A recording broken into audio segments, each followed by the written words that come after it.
автоматическая очистка дымохода. Именно данный тип очистки я использую в своем доме, поэтому я остановлюсь подробнее на нем.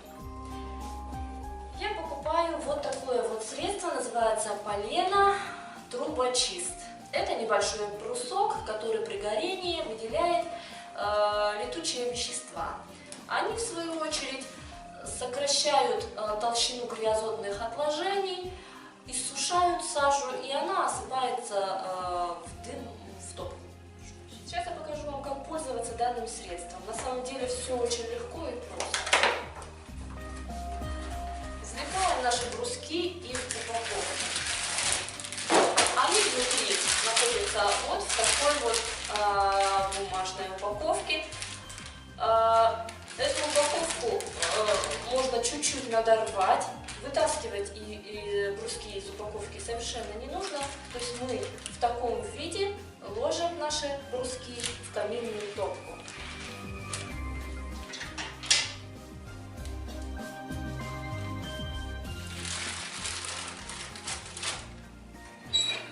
Открываем шиферную заслонку.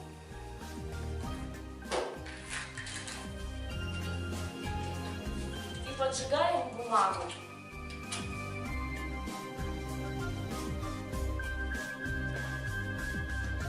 Вот так горят наши брусочки.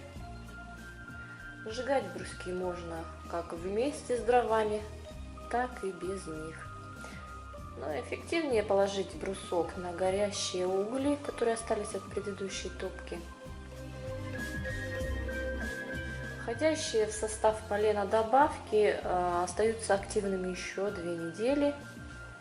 В течение этого времени сажа будет продолжать осыпаться.